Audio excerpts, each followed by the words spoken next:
Shalom Bapak Ibu Saudara, selamat hari Minggu. Hari ini kita akan membahas mengenai keselamatan yang merupakan studi dari kitab Ibrani tentang justification, sanctification, dan glorification. Atau pembenaran, pengudusan, dan pemuliaan. Sebagai orang percaya, kita bersyukur karena Tuhan telah menyediakan keselamatan dengan sempurna. Kata menyelamatkan dengan sempurna dalam Ibrani 7 ayat 25 berasal dari kata panteles yang mengandung unsur kesempurnaan, keutuhan, dan finalitas. Hal ini menunjukkan adanya tahapan yang harus kita lalui sehingga mendapatkan kesempurnaan keselamatan. Berikut 3 tahap yang harus dilalui untuk mendapatkan keselamatan yang sempurna. Tahap pertama, justification atau pembenaran. Ini merupakan tindakan yudisial Tuhan, di mana Dia beranugerah dan menyatakan bahwa semua tuntutan hukum yang berkaitan dengan orang berdosa telah Ia penuhi. Pada tahap ini, kita telah diselamatkan dari hukuman dan kutuk dosa.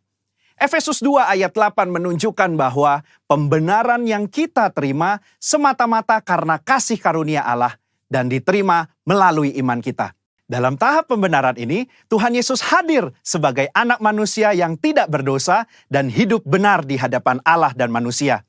Yesus mati di atas kayu salib, menanggung dosa umat manusia, dan Allah menerima korban itu. Sehingga berdasarkan karya Yesus di kayu salib inilah setiap manusia yang percaya dibenarkan oleh Allah. Jadi, apa yang kita butuhkan pada tahap ini? Iman sebagai respon untuk percaya. Disinilah kelahiran baru muncul sebagai awal kehidupan rohani kita di dalam Kristus. Lalu, apakah dengan kita sudah diampuni dan dibenarkan, kita bisa berbuat sesuka hati kita? Tentu saja tidak. Ada perbedaan antara menerima keselamatan dengan hidup dalam keselamatan. Pada tahap pembenaran, kita menerima keselamatan karena kasih karunia Tuhan, bukan karena usaha atau karya manusia. Namun, setelah kita menerima keselamatan tersebut, kita harus hidup dalam keselamatan. Orang-orang yang telah dibenarkan harus menghidupi kehidupan kudus dan berupaya untuk menang atas kuasa dosa.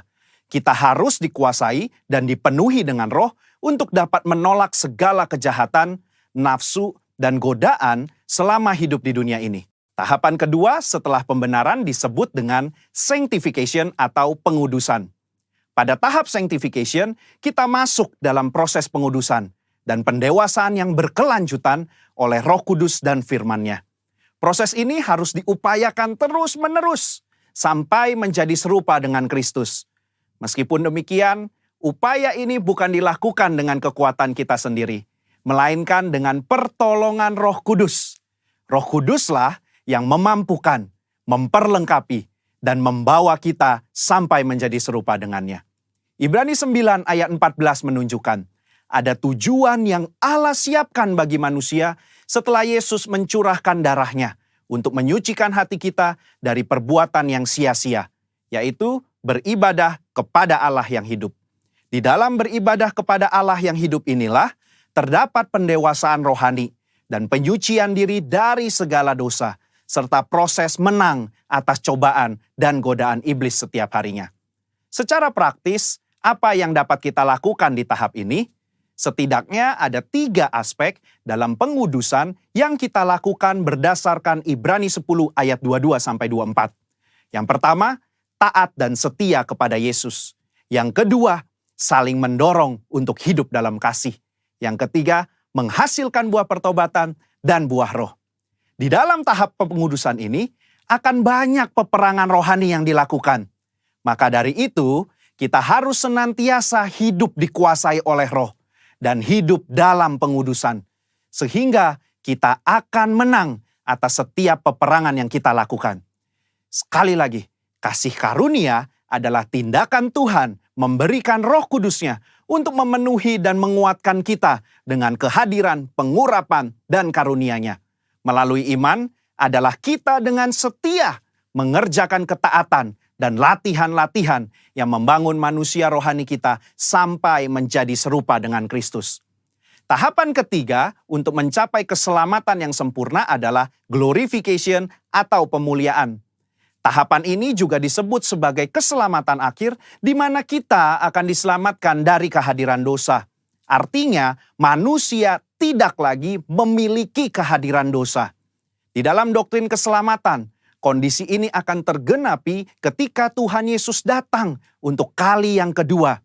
Dan hanya tersedia bagi mereka yang bertahan dan setia selama proses pengudusan. Dan yang telah menjadi serupa dengan gambar Yesus. Ibrani 10 ayat 37 menunjukkan, sedikit waktu lagi ia akan datang. Sudah siapkah kita akan kedatangannya? Apakah kita sudah serupa dengannya? Melakukan perintah dan amanat agungnya dengan benar? Ada 3 hal yang akan dilakukan saat ia datang untuk kali yang kedua. Pertama, ia datang untuk menyempurnakan keselamatan kita dengan cara memberikan kepada kita tubuh kemuliaan. Yang kedua, ia memberikan upah kepada kita hamba-hambanya. Dan yang ketiga, ia menyelesaikan rencananya dengan menghancurkan iblis dan menegakkan kerajaannya. Kesimpulannya, insan Pentakosta menganut doktrin progressive salvation, yaitu bahwa keselamatan tidak didapatkan secara instan, melainkan sebuah proses dan perjalanan yang dituntun dan dipimpin oleh Roh Kudus sampai akhir hidup.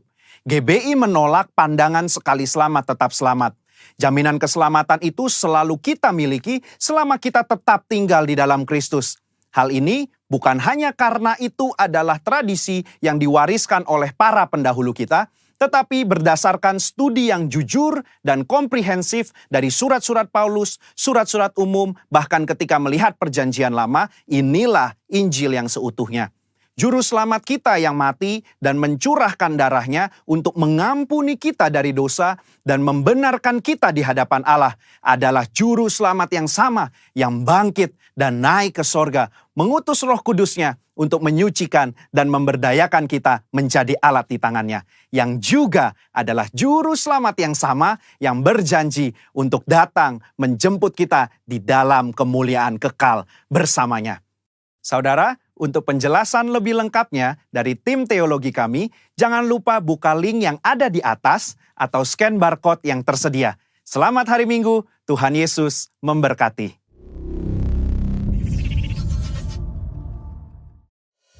Hidup raya shalom. Seperti Mazmur Daud katakan, pujilah Tuhan hai jiwaku, dan janganlah lupakan segala kebaikan Tuhan. Hari ini yang siap memuji Tuhan, katakan Tuhan itu baik, come on.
sama-sama satukan hati. Kita berdoa dalam roh Bapak Ibu Saudara. Syakarala batakarala baya shandarala balala balala. Hurala batakarala baya shikiriarala balala batakarala laba. Shanarala balala balala balala. Shanarala balala balala. Sebab Engkau baik Tuhan Yesus. Bahwasanya untuk selama-lamanya kasih setiamu Tuhan bagi umat-Mu. Sampai hari ini kami dipelihara oleh Engkau Tuhan. Itu Engkau Tuhan. Kami bersyukur punya Allah yang seperti Engkau. Engkau baik Tuhan, Engkau baik. Terima kasih Tuhan Yesus. Biar hari ini ya Tuhan, di tengah-tengah kami memuji menyembah Engkau. Kami rindu Tuhan membawa setiap doa-doa kami.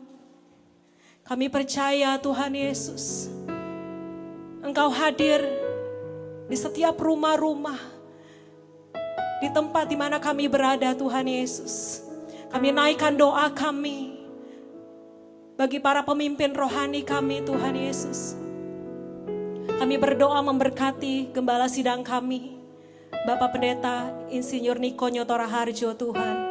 Engkau berkati hamba-Mu, beri kekuatan, kesehatan, hikmat dan pengurapan yang baru Tuhan. Kami percaya hamba-Mu dipakai hari-hari ini Tuhan. Menjadi messenger of the church of Pentecost Tuhan. Kami percaya pakai hamba-Mu Tuhan, beserta dengan keempat wakilnya. Terima kasih Tuhan Yesus. Kami berdoa juga memberkati pemimpin rohani kami atas Cibubur Raya. Bapak Pendeta Yan Peter Pangaribuan Tuhan Kau berkati. Beserta dengan kedua wakilnya, seluruh keluarga besarnya Tuhan yang memberkati. Beri kesehatan, umur panjang Tuhan. Terus pengurapan yang baru. Pewahyuan Tuhan bagi setiap hamba-hamba-Mu Tuhan. Seluruh staf gembala yang ada Tuhan. Tuhan yang memberkati. Terima kasih Tuhan Yesus. Saat ini kami mengangkat tangan kami memberkati bangsa kami Indonesia Tuhan. Terima kasih buat keadaan yang dialami bangsa kami hari-hari ini. Kami percaya lawatan-Mu Tuhan tidak akan pernah berhenti atas bangsa kami Tuhan. Dan kami percaya kuasa Roh Kudus-Mu terus Tuhan mengalir bagi bangsa kami. Kami percaya ada pertobatan. Kami percaya ada kelepasan Tuhan. Ada penuaian jiwa yang terbesar sebelum Engkau datang yang kedua kali Tuhan. Terima kasih Tuhan Yesus. Sebab kami akan melihat segala lutut bertelut. Setiap lidah mengaku bahwa Tuhan Yesus adalah Raja. Terima kasih Tuhan Yesus. Biarlah hari ini Tuhan kami terus tenggelam dalam hadirat-Mu Tuhan. Terus merasakan segala kebaikan Tuhan Yesus.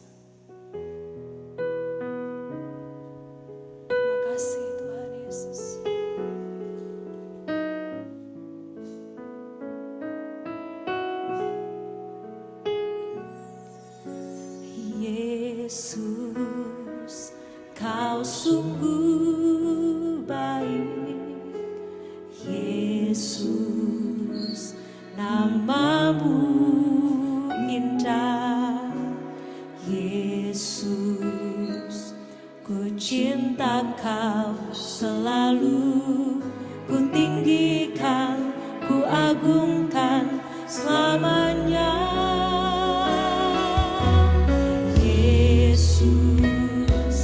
Kau sungguh baik, Yesus, nama-Mu indah, yes Lord.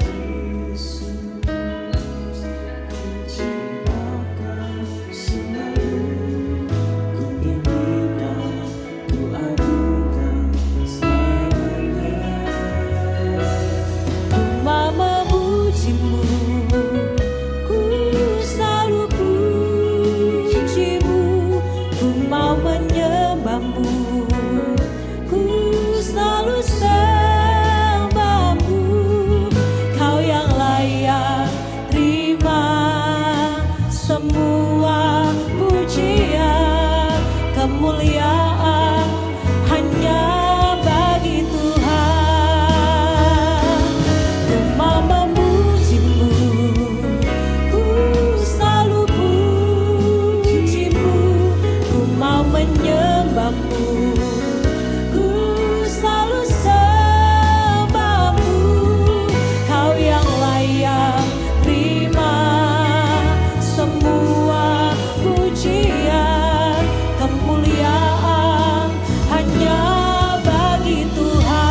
sungguh baik. Yesus, yes Lord, Kau sungguh baik. Yesus, namamu indah.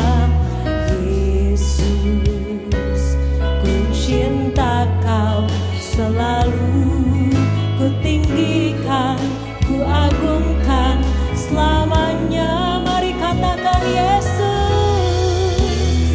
Engkau sungguh baik. Sungguh namamu indah dalam hidup kami ya Tuhan Yesus.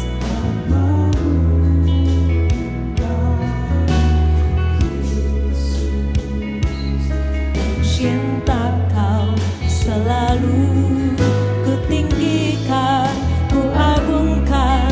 Mari sambil angkat tanganmu. Ku mau memujimu, ku selalu pujimu. Ku mau menyembahmu, ku selalu sembahmu. Kau yang layak terima semua pujian, kemuliaan hanya bagi Tuhan. Ku mau memujimu, ku selalu pujimu. Ku mau menyembahmu, ku selalu sembahmu. Kau yang layak terima semua pujian.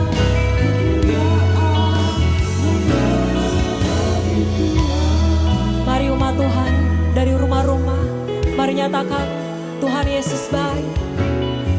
Yesus, Kau sungguh baik. Amin Tuhan. Yesus,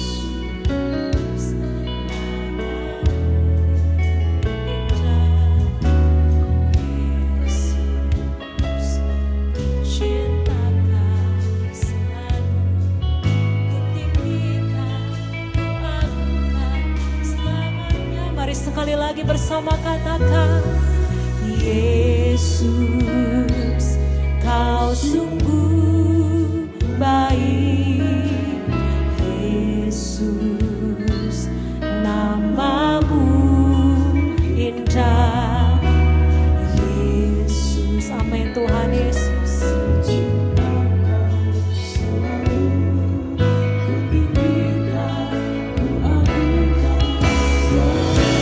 Kami mau memuji Engkau Tuhan Yesus. Ku selalu pujimu, ku mau menyembahmu. Ku selalu sembahmu. Kau yang layak terima semua pujian, kemuliaan.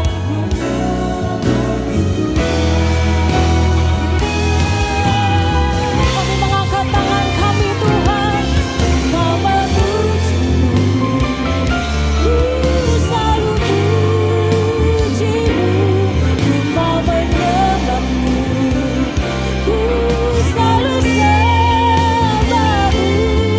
Kau yang layak terima semua pujian, kemuliaan. Kami mau memuji Engkau, ku mau memujimu. Ku selalu pujimu, ku mau menyembahmu. Ku selalu sembahmu. Kau yang layak terima semua pujian, kemuliaan hanya bagi Tuhan. Mari saudara sambil angkat tanganmu. Ku mau memujimu, ku selalu pujimu. Ku mau menyembahmu, ku selalu sembahmu. Kau yang layak terima semua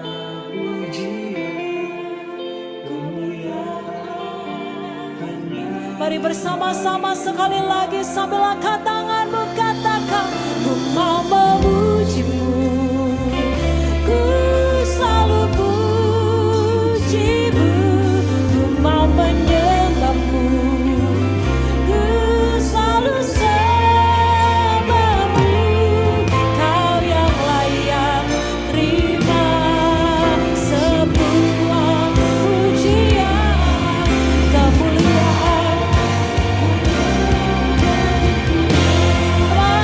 Katakan, ku mau memujimu, ku selalu pujimu. Kami mau menyembah Engkau hari ini Tuhan Yesus. Sebab Engkau saja yang layak ditinggikan dan disembah ya Tuhan. Semua pujian, kemuliaan hanya bagi Tuhan. Kau yang layak terima semua pujian, kemuliaan hanya bagi Tuhan. Kau yang layak terima semua pujian, kemuliaan hanya bagi Tuhan. Mari sama-sama sembah Tuhan Yesus. Angkat suaramu, angkat hatimu, sembah Dia. Kami tinggikan namamu, Yesus Engkau sungguh baik. Biar namamu ditinggikan, namamu layak kami agungkan, kami puji. Mari sembah Tuhan.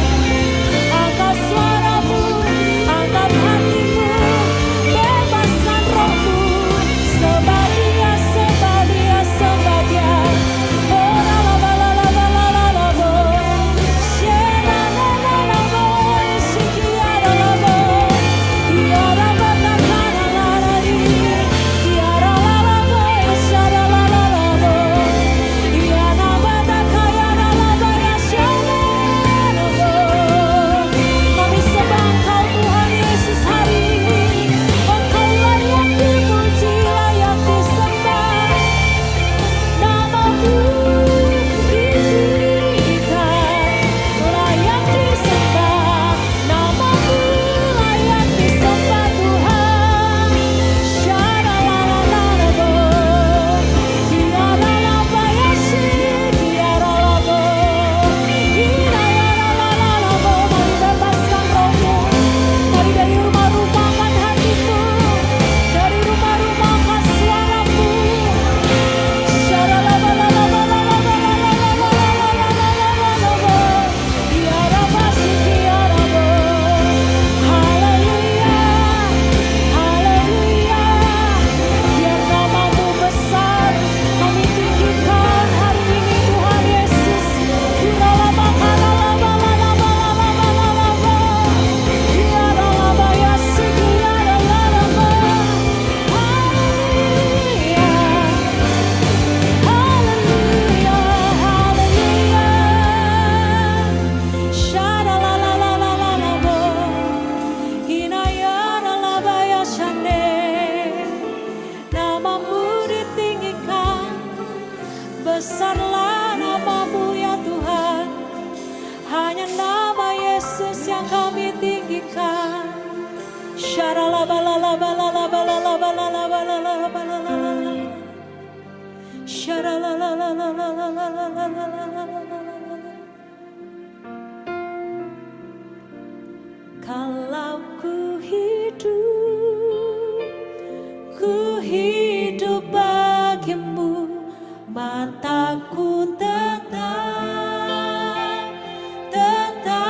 memandangmu. Dunia tak bisa menjauhkanku dari kasih-Mu.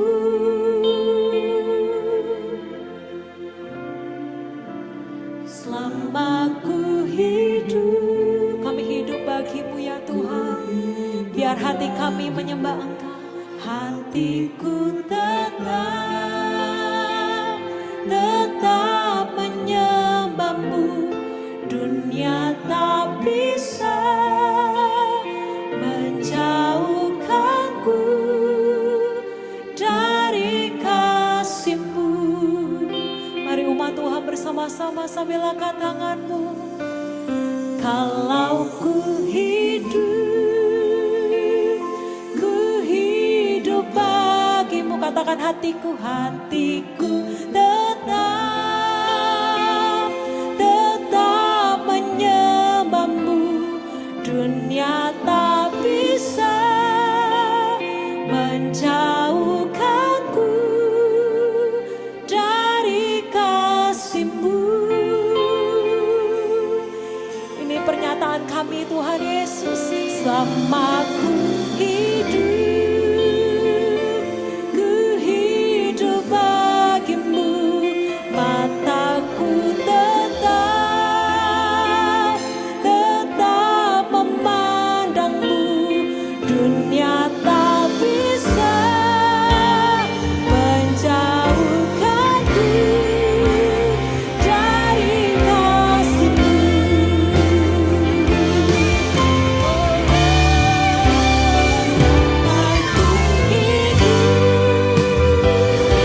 Kami hidup hanya bagi-Mu Tuhan, dan hatiku terus tetap menyembah Engkau Tuhan Yesus. Dunia tak bisa menjauhkanku dari kasih-Mu. Selama ku hidup bagi-Mu. Biar mata kami Tuhan, yes Lord. Dunia tak bisa menjauhkanku dari kasih-Mu. Mari bersama-sama sekali lagi sambil angkat tanganku. Selama ku hidup bagi-Mu. Mataku tetap memandang-Mu. Dunia tak bisa menjauhkanku dari kasih-Mu. Ini doa kami dan pernyataan kami Tuhan. Kalau ku hidup bagi-Mu. Yes Lord. Amin. Dunia tak bisa menjauhkanku dari kasih-Mu.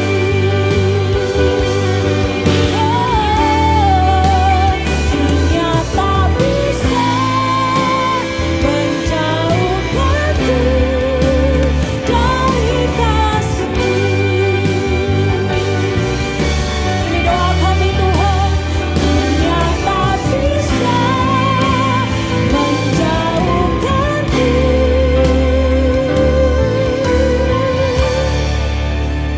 dari kasih-Mu.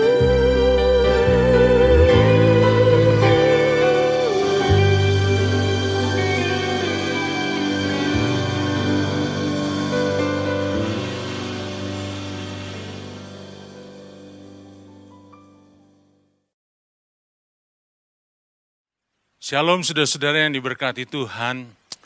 Puji Tuhan sampai hari ini saya percaya Tuhan menyertai kita. Tuhan menolong kita. Dan kita boleh belajar dari semuanya. Kita semakin mengasihi Dia. Dan kita semakin percaya akan pemeliharaannya. Bapak Ibu, sebelum firman Tuhan dibagikan, mari kita berdoa terlebih dahulu.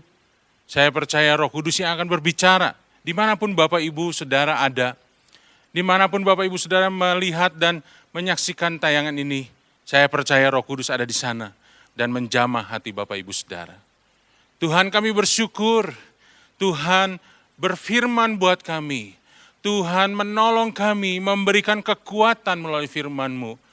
Tuhan ubah hati dan pikiran kami, sehingga kami boleh tetap percaya kepada Tuhan, dan kami boleh mengerti firman-Mu, dan melakukan kebenaran firman-Mu, dan kami percaya kuasa firman-Mu terjadi. Itu sebabnya Roh Kudus, kami buka hati sepenuhnya terhadap Engkau, berbicaralah, kami siap mendengar. Di dalam nama Tuhan Yesus, kami berdoa dan mengucap syukur. Haleluya. Amin.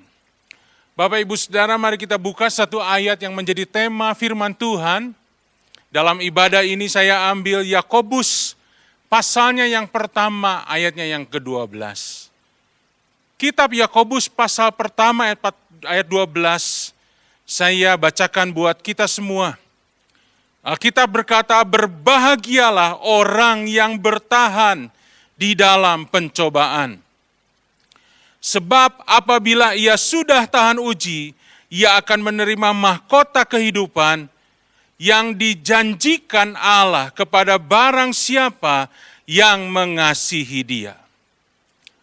Bapak, Ibu, Saudara, Alkitab berkata dalam kalimat pertamanya adalah berbahagialah orang yang bertahan dalam pencobaan.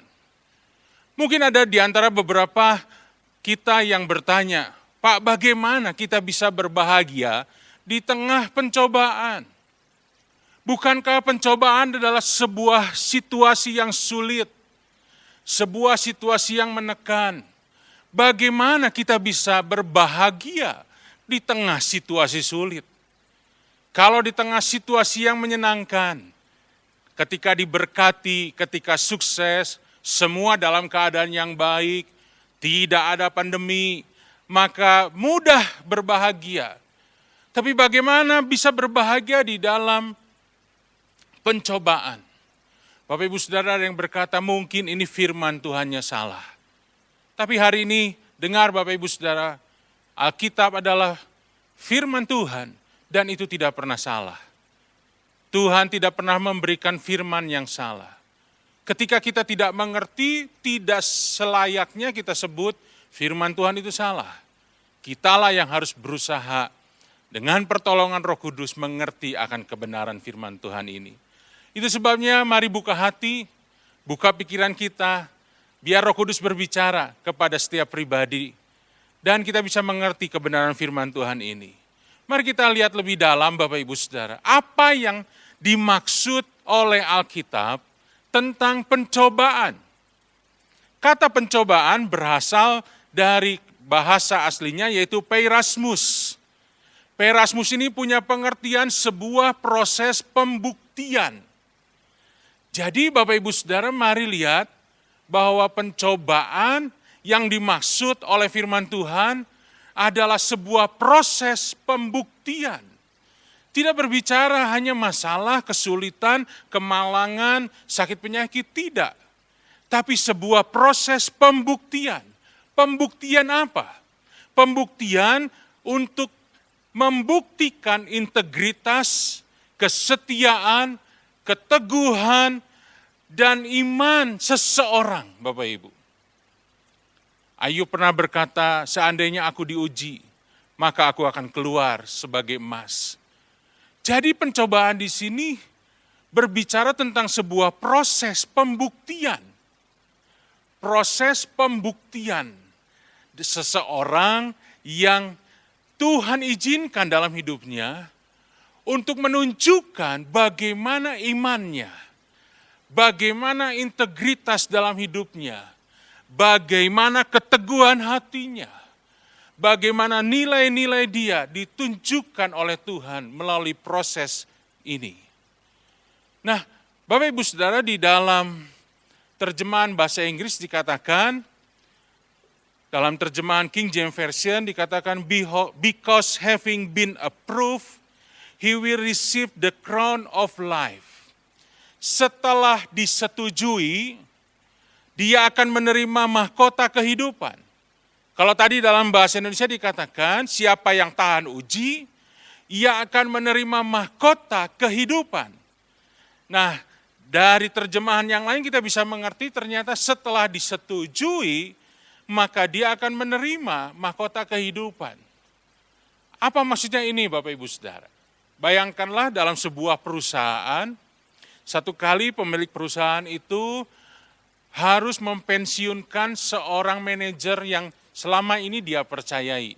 Karena usia, karena memang peraturan, maka manajer ini pensiunkan. Sehingga ada kedudukan sebagai seorang manajer yang kosong dan harus diisi oleh beberapa orang yang akan dinilai apakah mereka layak, mereka bisa, mereka mampu untuk mengisi jabatan ini. Maka dikumpulkanlah beberapa orang, mungkin dari supervisor yang ada, dari pekerja yang ada, lalu kemudian dites kecakapan mereka, kepintaran mereka, pengetahuan mereka, dilihat pengalaman mereka, dan kemudian diuji pribadi mereka, mungkin melalui wawancara. Dan pihak dari HRD menetapkan ada satu nama yang muncul, yang dinilai bahwa orang ini memang layak menggantikan manajer yang lama yang sudah pensiun ini. Ada satu nama yang muncul untuk menggantikan dan menduduki jabatan yang baru. Dan nama ini dibawa ke pemilik perusahaan. Lalu pemilik perusahaan melihat semuanya, melihat hasil tes, melihat hasil wawancara, mempertimbangkan dan kemudian setuju. Maka ketika disetujui, orang ini bisa naik jabatannya menjadi manajer, bisa memperoleh tanggung jawab yang lebih besar, dan tentunya kita percaya gajinya pun lebih besar, fasilitasnya pun lebih baik. Ketika disetujui oleh pemimpin perusahaan, maka orang ini yang sudah terbukti kemampuannya, yang sudah teruji karakternya, bisa menerima sesuatu yang jauh lebih baik daripada yang sebelumnya. Dan itu juga yang terjadi dalam kehidupan kita sebagai orang percaya, sebagai jemaat Tuhan, sebagai hamba-hamba Tuhan. Tuhan mengizinkan dalam hidup kita, Bapak Ibu Saudara, kita mengalami sebuah proses pembuktian. Yang kalau dalam bahasa Indonesia sehari-hari Alkitab dikatakan pencobaan itu. Dibuktikan apakah kita layak untuk dipakai Tuhan. Layak untuk mengalami sesuatu yang berubah dalam hidup kita yang jauh lebih baik lagi. Dan setelah Tuhan setuju, setelah surga setuju, maka satu kali kita akan menerima mahkota kehidupan. Itu sebabnya Bapak Ibu Saudara, Alkitab bisa berkata berbahagialah ketika seseorang masuk dalam pencobaan. Karena pencobaan yang dimaksud Tuhan bukan untuk menghancurkan, bukan untuk membinasakan, bukan untuk merusak kehidupan kita, tapi justru untuk membuktikan siapa kita. Membuktikan karakter, integritas, nilai-nilai yang kita hidupi selama ini. Membuktikan bahwa kita layak untuk dipercayai sebuah tanggung jawab yang lebih besar. Membuktikan bahwa kita juga layak menerima anugerah, berkat yang jauh lebih baik lagi daripada hari-hari sebelumnya. Nah, Bapak Ibu Saudara, mari kita lihat bahwa Tuhan bisa pakai segala hal untuk proses pengujian ini. Untuk proses pembuktian ini Tuhan bisa pakai. Bukan cuma masalah. Memang masalah seringkali dipakai, Tuhan izinkan terjadi, sehingga orang-orang yang mengalami masalah, baik itu mungkin dalam kesehatan, dalam keluarga, dalam keuangan, dalam berbagai macam, bisa dilihat apakah ketika dia mengalami semuanya itu, ucapan syukur masih keluar? Atau sungut-sungut? Apakah dia masih punya iman? Atau dia tinggalkan imannya? Apakah dia tetap percaya dan mengasihi Tuhan? Atau dia mengambil keputusan yang salah? Bisa dipakai, tapi jangan lupa juga Bapak Ibu Saudara, bahwa Tuhan juga bisa memakai berkat untuk masuk di dalam hidup kita sebagai sebuah sarana, alat, toolsnya untuk menguji dan membuktikan siapa kita yang sebenarnya. Alkitab mencatat Bapak Ibu Saudara, Israel, Tuhan tes, Tuhan uji di padang gurun dengan berkat dan mujizat yang luar biasa. Tidak pernah ada bangsa lain yang bisa melihat mujizat lebih daripada Israel. Tidak ada Bapak Ibu Saudara. Bagaimana Israel keluar dengan mujizat. Mereka melihat 10 tulah yang luar biasa. Ketika keluar mereka melihat bagaimana Laut Tebrau dibelah oleh Tuhan. Dan kemudian mereka bisa berjalan di dataran yang kering. Mereka melihat bagaimana air yang pahit bisa jadi manis. Bahkan air keluar dari batu. Roti yang turun dari surga. Roti mana? Kalau kita orang Indonesia hanya bisa melihat roti yang mereknya mana, Bapak Ibu Saudara. Tapi kalau orang Israel itu bisa melihat roti mana yang turun. Yang turun dari langit dan kemudian mereka bisa nikmati. Di tengah padang gurun yang begitu panas, yang suhunya bisa mencapai 50 derajat lebih, Tuhan sediakan tiang awan yang meneduhkan. Di malam hari yang begitu dingin, yang bisa merusak kesehatan, Tuhan berikan tiang api yang menghangatkan. Kurang apa Bapak Ibu Saudara mukjizat yang dialami oleh bangsa Israel. Tapi kita tahu bahwa sebagian besar dari mereka tewas di padang gurun. Mati di padang gurun karena kedegilan hati mereka, karena mereka tegar tengkuk, karena mereka tidak percaya kepada Allah yang menuntun mereka. Mereka diuji dengan berkat dan gagal. Dari ribuan pasukan Gideon, hanya 300 orang yang bisa lulus. Kapan? Waktu ada di sungai. Sungai yang isinya air bening, air bersih yang mengalir. Ini berbicara berkat. Sungai di mana ada air bersih yang mengalir berbicara berkat. Dan dari ribuan cuma 300 yang lulus, Bapak Ibu Saudara. Dalam perjanjian baru kita kenal seorang yang bernama Demas. Siapa Demas? Seorang hamba Tuhan, rekan sepelayanan Paulus. Tim intinya Paulus. Tapi satu kali Demas gagal dan meninggalkan Paulus. Apa yang terjadi? Karena dia mencintai dunia. Segala kenyamanan, segala kemegahan dunia dia cintai. Jadi kesimpulannya Bapak Ibu Saudara, Tuhan bisa pakai berkat. Tuhan bisa juga pakai masalah untuk menguji siapa kita. Dan percayalah setiap orang yang mengasihi Tuhan, dia akan bisa lolos dari semuanya ini. Justru pencobaan, pembuktian itu membuktikan kita akan keluar sebagai emas. Yang Tuhan minta adalah berbahagialah orang yang bertahan. Yang sudah tahan uji akan diberikan mahkota kehidupan. Kata bertahan Bapak Ibu Saudara mengandung arti mempertahankan bentuk asli. Ketika kita mengalami pencobaan itu, Tuhan minta pertahankanlah imanmu yang asli itu. Imanmu yang murni, pertahankanlah kasihmu, pertahankanlah kesetiaanmu, jangan berubah. Iman tidak berubah karena pencobaan, iman justru semakin kuat ketika kita mengalami pencobaan. Yang kedua, kata bertahan artinya tidak mundur atau melarikan diri. Jangan melarikan diri dari setiap pencobaan. Saudara dan saya akan terus harus menghadapi semuanya itu dengan ketenangan. Dan yang ketiga orang yang bertahan adalah orang yang memberikan respon yang benar sekalipun dia mengalami perlakuan yang buruk. Dia tidak jadi marah, dia tidak jadi kepahitan, dia tidak jadi kecewa, tapi tetap meresponi dengan baik Bapak Ibu Saudara. Ada sebuah kisah yang sangat menginspirasi.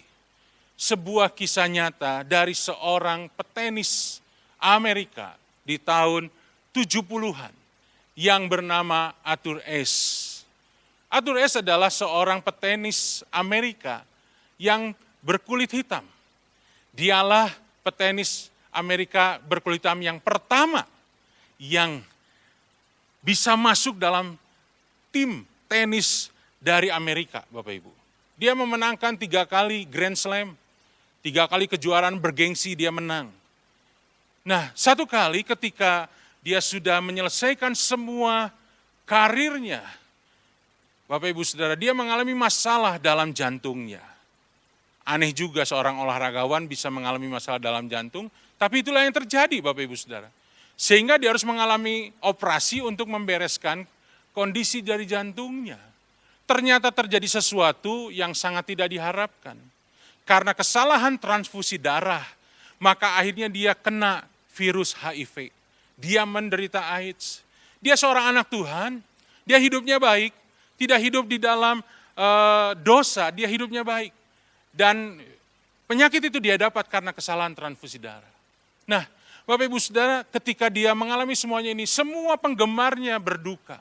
Dan salah satu penggemarnya menulis surat kepadanya dan berkata, "Mengapa Tuhan memilihmu untuk menderita penyakit itu?" Arthur S. berkata, di dunia ini ada 50 juta anak yang ingin bermain tenis. Dari 50 juta itu ada 5 juta yang bisa belajar tenis. Dan hanya 500.000 orang yang bisa menjadi pemain tenis profesional. Dan hanya bisa 50.000 orang yang bisa bertanding. Dari 50.000 itu hanya 5.000 orang yang mencapai turnamen Grand Slam. Dan dari 5.000 orang itu hanya 50 orang yang berhasil masuk Wimbledon, sebuah pertandingan yang sangat bergengsi. Dan yang masuk ke semifinal hanya 4 orang dan 2 oranglah yang hanya berlaga di final. Dan sayalah salah satunya. Ketika saya mengangkat trofi kemenangan itu di piala yang paling bergengsi, saya tidak pernah bertanya, kenapa Tuhan yang saya yang jadi juara? Kenapa saya yang jadi pemenang? Kenapa bukan orang lain? Jadi selayaknya juga ketika saya sakit, saya tidak akan pernah bertanya kepada Tuhan, kenapa saya yang sakit. Bapak Ibu Saudara, ini sebuah kisah yang sangat menginspirasi. Bagaimana orang yang bertahan dalam pencobaan, dia tetap mempercayai Tuhannya. Dalam keadaan yang tidak berdaya, dia tetap berserah dan mempercayai Tuhannya. Di satu sisi yang lain, Bapak Ibu Saudara, saya ingat sebuah kejadian di Taman Getsemani. Satu hari menjelang Tuhan Yesus ditangkap untuk disalibkan. Kita tahu dari Alkitab di Taman Getsemani itu Tuhan Yesus berjuang dan bergumul dengan dirinya sendiri untuk menghadapi salib. Salib bukan sesuatu yang mudah, salib sungguh-sungguh amat berat. Mengerikan, menyakitkan, dan bahkan sebuah hal yang sangat memalukan. Bapak Ibu Saudara, di kayu salib Tuhan Yesus harus menanggung dosa umat manusia. Dan itu sebuah pergumulan yang tidak mudah. Ada banyak pelukis yang mencoba menggambarkan pergumulan Tuhan Yesus di Taman Getsemani. Tapi yang banyak dilukis adalah sosok seorang yang sedang berdoa di atas sebuah batu, tangannya terlipat menengadah ke atas dengan wajah damai sejahtera. Saya pikir ini lukisan, gambaran yang tidak cocok.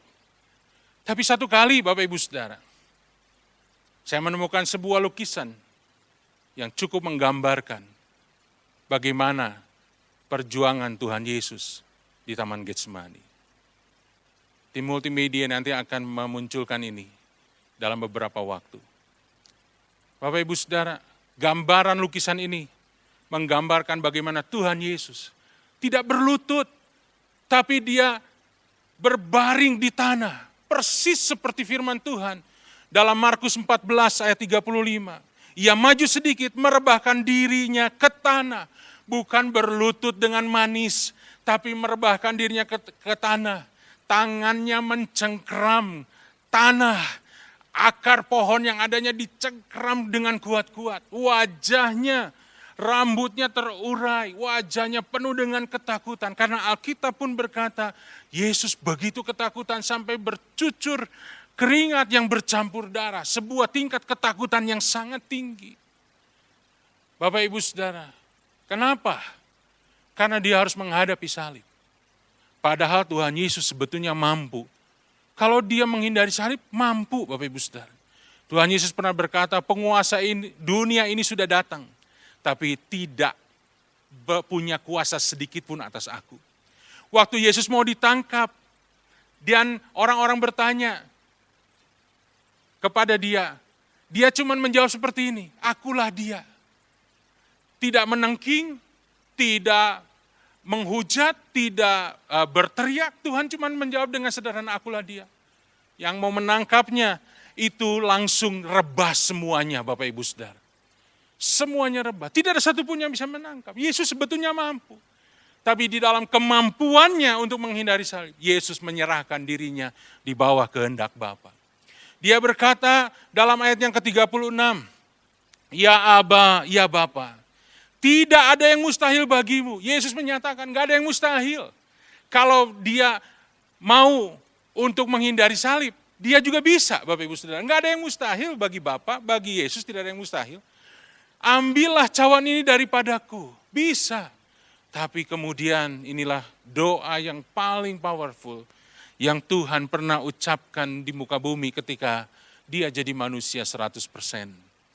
Di dalam pergumulan dan ketakutannya dia berkata, jangan apa yang aku kehendaki, melainkan apa yang engkau kehendaki. Ketika kita tidak berdaya, berserahlah kepada Tuhan.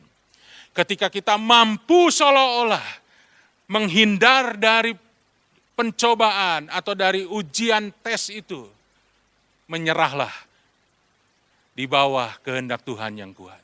Karena kita tahu yang terbaik Tuhan sediakan buat kita semua.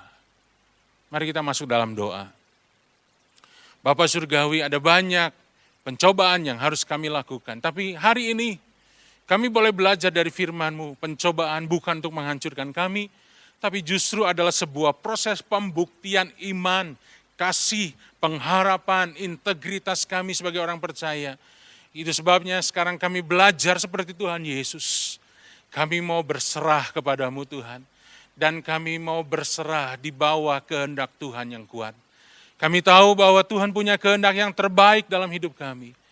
Tuhan tolong kami untuk melewati setiap tes, setiap ujian. Baik itu melalui masalah, sakit penyakit, kekecewaan, atau apapun. Juga melalui berkat, melalui mujizat, melalui segala sesuatu yang kami sebagai manusia biasa pikirkan itu yang baik. Tapi kami boleh melalui semuanya itu dan kami boleh berhasil. Berkati jemaat-Mu Tuhan, berkati keluarga demi keluarga. Kasih semakin melimpah sekalipun semua sekarang berada banyak di rumah. Tapi kasih-Mu Tuhan yang mempersatukan, kasih-Mu yang memulihkan keluarga-keluarga di tempat ini. Berkati usaha pekerjaan dari umat-Mu Tuhan, di tengah resesi, di tengah kesulitan, di tengah pandemi ini Tuhan, Tuhan tetap pelihara umat-Mu. Kami berdoa untuk pemimpin rohani kami, Tuhan terus pakai hamba-hamba-Mu Tuhan. Bapa rohani kami, pemimpin rohani kami Tuhan. Bapak Pendeta, Dr. Insinyur Niko Nyoto Raharjo menjadi alat di tangan-Mu untuk terus membawa umat-Mu yang besar ini sampai kepada kehendak-Mu Tuhan. Berkati juga pemimpin rohani kami yang ada di Bandung ini Tuhan. Berkati hamba-hamba-Mu, berkati semua hamba Tuhan, berkati semua jemaat-Mu. Tuhan Yesus, kami percaya Tuhan, Engkau Allah Immanuel yang terus menyertai kehidupan kami. Haleluya. Terimalah berkat Tuhan. Kasih karunia yang berlimpah-limpah daripada Allah Bapa dalam Anak yang tunggal Yesus Kristus. Persekutuan yang manis dengan Roh Kudus menyertai saudara sekalian mulai hari ini sampai Tuhan datang menjemput kita di awan-awan dan bahkan sampai selama-lamanya. Yang percaya bersama-sama katakan amin.